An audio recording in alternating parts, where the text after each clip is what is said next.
Welcome again. It's our third video on metal and non-metal. In this video we basically discussed about reaction of different metals with nitric acid. कि हम लोग जानते हैं कि कोई भी अगर हमारा मेटल है तो मेटल अगर हमारा एसिड के साथ अगर रिएक्ट करता है तो वो हाइड्रोजन गैस वो लिबरेट करता है। लेकिन जब हम नाइट्रिक एसिड की बात करते हैं तो सिर्फ दो ही मेटल ऐसे हैं जो कि बहुत ही डाइल्यूट नाइट्रिक एसिड के साथ वो हाइड्रोजन गैस को लिबरेट करते हैं, और वो दो बेसिक एलिमेंट्स हैं हमारे मैंगनीज एंड मैग्नीशियम।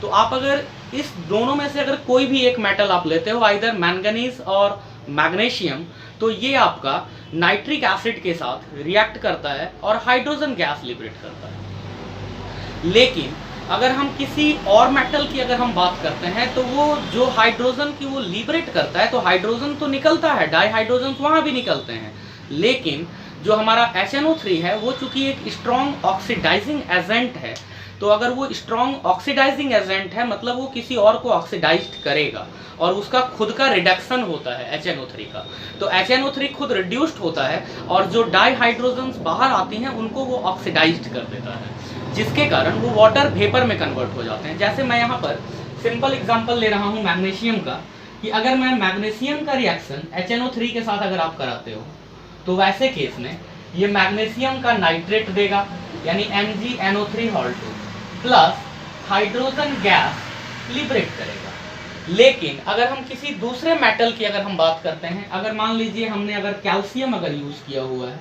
और यहाँ पर इसका कंसंट्रेशन वेरी डाइल्यूट यहाँ पे हम यूज़ करेंगे, यानी 1% कंसंट्रेशन का हमने HNO3 यूज़ किया हुआ है।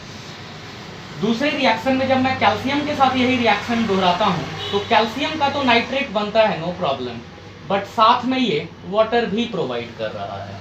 वैसे ही जब आप जिंक के साथ अगर आप इसी HNO3 को अगर आप रिएक्ट कराते हो तो ये जिंक का नाइट्रेट तो फॉर्म करता है, लेकिन साथ में 6 मॉलिक्यूल्स ऑफ वाटर भी ये लिबरेट करता है। तो यहाँ पर एक मेटल जब एसिड के साथ रिएक्ट कर रहा है तो वो सॉल्ट के साथ साथ हाइड्रोजन गैस नहीं दे रहा है, वाटर वेपर प्रोवाइड कर रहा है। जबकि जनरल रिएक्शन ये होता है कि जब भी आप एक मेटल लेते हो और उसको आप एक एसिड के साथ आप रिएक्ट कराते हो तो वैसे केस में कॉरस्पॉन्डिंग मेटालिक सॉल्ट्स बनते हैं एंड हाइड्रोजन गैस रिलीज होता है। लेकिन ये काम नाइट्रिक एसिड के केस में नहीं होता है। नाइट्रिक एसिड सिर्फ दो ही मेटल के साथ, मैग्नीशियम एंड मैंगनीज के साथ हाइड्रोजन गैस को लिबरेट करते हैं, वो भी अपने वेरी डाइल्यूट के। जितने भी एसिड्स होते हैं वो सभी मेटल के साथ रिएक्शन करके corresponding metallic salt and hydrogen gas release करते हैं। तो जब हम बात HNO3 की करते हैं तो ये एक ऑक्सीडाइजिंग एजेंट की तरह एक्ट आखिर क्यों करता है, तो इसका यहाँ पे कारण है कि जब भी हम HNO3 की बात करते हैं तो HNO3 में अगर हम नाइट्रोजन के ऑक्सीडेशन नंबर की अगर हम बात करें कि नाइट्रोजन का यहाँ पे ऑक्सीडेशन नंबर क्या है, अगर आपने ऑक्सीडेशन एंड रिडक्शन रिलेटेड अगर आपने वीडियो नहीं देखा है तो पहले आप लिंक डिस्क्रिप्शन में मैंने दे रखा है, आप वहाँ पे जाएं और जा करके उस ऑक्सीडेशन एंड रिडक्शन वाले वीडियो को पहले आप देख लेंगे। तो जब हम इस HNO3 की जब हम बात करते हैं कि यहाँ पे नाइट्रोजन का हमारा ऑक्सीडेशन नंबर कितना होगा, तो चलिए हम इसको X मानते हैं, और वैसे केस में हमारे हाइड्रोजन का ऑक्सीडेशन नंबर होता है +1 एंड ऑक्सीजन जो कि हमारे ग्रुप नंबर 16 का एलिमेंट है, इसका एटॉमिक नंबर है 8 एंड इलेक्ट्रॉनिक कॉन्फ़िगरेशन है 26। तो 26 है, इसका मतलब ये हुआ कि यहाँ पर जो चार्ज आएगा इस ऑक्सीजन पे वो डबल माइनस चार्ज आएगा। तो यहाँ ऑक्सीजन का हमारा है ऑक्सीडेशन नंबर -2। जब भी हम ऑक्सीडेशन स्टेट या ऑक्सीडेशन नंबर की बात करते हैं तो इसका मतलब होता है कि either actual charge or apparent charge on an atom in a molecule or ion. तो आप अगर कोई भी एक मॉलिक्यूल ले रहे हो या फिर आप कोई भी एक आयन ले रहे हैं तो उसमें एक पर्टिकुलर एटम का क्या अपीयरेंट चार्ज है या फिर क्या उसका एक्चुअल चार्ज है, उसी चार्ज वैल्यू को हम यहाँ पे ऑक्सीडेशन नंबर रिप्रेजेंट करते हैं। तो जब हम नाइट्रोजन की बात करते हैं तो यहाँ पर इस ओवरऑल मॉलिक्यूल के ऊपर क्योंकि कोई चार्ज नहीं है तो यहाँ पे X जो कि नाइट्रोजन का चार्ज है +1 जो कि हाइड्रोजन का हमारा ऑक्सीडेशन नंबर है, प्लस 3 ऑक्सीजन है और ईच ऑक्सीजन -2 है, सो ये -2 × 3 and the overall charge of this molecule is 0। तो मैंने यहाँ पे 0 लिखा है। लेकिन अगर ये कोई एक ग्रुप होता, कोई एक कंपाउंड रेडिकल होता जिसके ऊपर की चार्ज है, इधर वो एसिडिक रेडिकल है और बेसिक रेडिकल है, जैसे अगर ये SO4 डबल माइनस होता तो मैं यहाँ पे is equal to double minus लिखता, अगर ये NH4 प्लस वाला पार्ट होता तो मैं यहाँ पे इज इक्वल टू +1 लिखता। तो इस तरह से यहाँ पे ऑक्सीडेशन नंबर आप कैलकुलेट कर सकते हो। तो यहाँ पे आप अगर इसको कैलकुलेट करते हो तो x + 1 -6 is equal to 0, so x is equal to -6 -5 उधर जाएगा तो +5। सो यहाँ पे नाइट्रोजन का हमारा ऑक्सीडेशन नंबर है +5। तो हमारा जो नाइट्रोजन है ये बेसिकली +5 से लेकर -3 तक के ऑक्सीडेशन नंबर को शो करता है। कोई किसी भी एटम का अगर ऑक्सीडेशन नंबर, किसी भी एटम का अगर ऑक्सीडेशन नंबर अगर डिक्रीज कर रहा है तो वैसे केस में उसका रिडक्शन हो रहा है, और अगर उसका ऑक्सीडेशन नंबर अगर इंक्रीज कर रहा है तो इसका मतलब है कि उसका ऑक्सीडेशन हो रहा है। एग्जाम्पल के लिए आप अगर आयरन लेते हो और आयरन के आप ऑक्साइड की बात करते हो FeO, तो यहाँ पे हमारा ऑक्सीजन का ऑक्सीडेशन नंबर है -2 और आयरन का ऑक्सीडेशन नंबर है +2। लेकिन यही FeO जब हमारा Fe2O3 में जब कन्वर्ट हो जाता है तो ऑक्सीजन का तो हमारा ऑक्सीडेशन नंबर है -2, लेकिन आयरन का निकलता है +3। तो आप यहाँ देख सकते हो कि आयरन का जो ऑक्सीडेशन नंबर है वो इंक्रीज कर गया, इंक्रीज हो गया ऑक्सीडेशन नंबर, मतलब ये ऑक्सीडाइज्ड हुआ है। यानी आप अगर इसको ऑक्सीडाइज्ड करोगे FeO को तो आपको Fe2O3 मिलेगा, और अगर आप अगर इसको रिड्यूस्ड करोगे तो फिर से आपको FeO मिलेगा।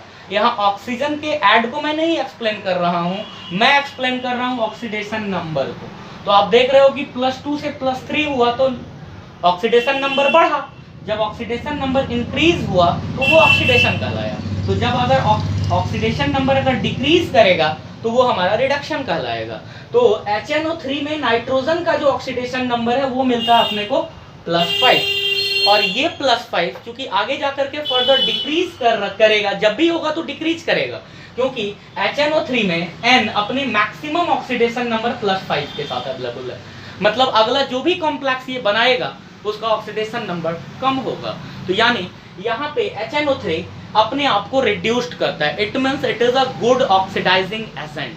और जो गुड ऑक्सीडाइजिंग एजेंट होने के कारण ये किसी भी मेटल से जब रिएक्ट करेगा तो वाटर को फॉर्म करता है, क्योंकि वहां पे हाइड्रोजन गैस तो बनते हैं, लेकिन चूंकि HNO3 का नेचर ऑक्सीडाइजिंग है तो ये खुद रिड्यूस्ड हो रहा है और ये सिस्टम में ऑक्सीजन को प्रोवाइड कर रहा है। तो उस सिस्टम में ऑक्सीजन के बढ़ने के कारण जो हमारे डाई हाइड्रोजन होते हैं, जो नेसेंट हाइड्रोजन फॉर्म हो रहे हैं ड्यूरिंग मेटल एसिड रिएक्शन, तो वो हाइड्रोजन उस ऑक्सीजन के साथ कंबाइंड हो जाता है जो कि HNO3 प्रोवाइड करता है, और मिलकर वाटर में कन्वर्ट हो जाते हैं।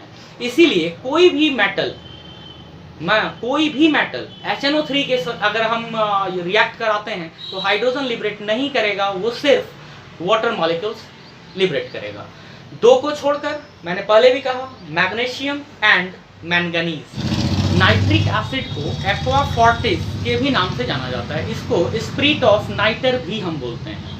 नाइट्रिक एसिड को प्रिपेयर्ड करने के लिए हमारे पास कई मेथड्स हैं, लेकिन इनमें से जो इम्पॉर्टेंट मेथड जो कि हम लोग लैब में यूज़ करते हैं, तो उसके लिए हम लोग कोई भी एक नाइट्रेट सॉल्ट लेते हैं और उसको हाई कंसंट्रेशन वाले सल्फ्यूरिक एसिड जैसे कि 96 to 97% कंसंट्रेशन वाले सल्फ्यूरिक एसिड के साथ उसको हीट किया जाता है। हीट करने से वो जो हमारा सॉल्ट है, वो जैसे कि हमने कहा कि हम कोई भी मेटल सॉल्ट यहाँ पे ले सकते हैं, तो चलिए मैं लेता हूँ सोडियम नाइट्रेट NaNO3। सो NaNO3 को आप सिंपली सल्फ्यूरिक एसिड के high concentration approx 96% to 97% concentration के साथ जब आप इसको ट्रीट करते हो, तो ये चूंकि सोडियम की एफिनिटी नाइट्रेट से ज़्यादा होती है सल्फेट के टुवर्ड्स, तो यहाँ पे फॉर्म्ड करेगा ये Na2SO4 और ये बनाएगा HNO3। डिस्टिलेशन प्रोसेस से इस बने हुए सॉल्ट को हम अलग हटा लेते हैं और जो लिक्विड हमारे पास फॉर्म्ड होता है वो HNO3 होता है। आप इस सोडियम नाइट्रेट के जगह पे आप कोई भी मेटल आप इस्तेमाल कर सकते हो, मेटल का सॉल्ट। जैसे अगर हम मैग्नीशियम नाइट्रेट का अगर यूज कर लें और सेम कंडीशन होगा, आप सल्फ्यूरिक एसिड ही आप वहाँ पे यूज करोगे, और जैसे आप इसको करोगे तो ये मैग्नीशियम का सल्फेट बनाएगा और साथ में देगा HNO। तो आप इस मेथड से बेसिकली हम लैब में इसको प्रिपेयर करते हैं। बट कमर्शियल प्रोसेस की जब हम बात करते हैं तो कमर्शियली इसको प्रिपेयर करने के लिए पहले अमोनिया का सिंथेसिस किया जाता है। अमोनिया यानी NH3।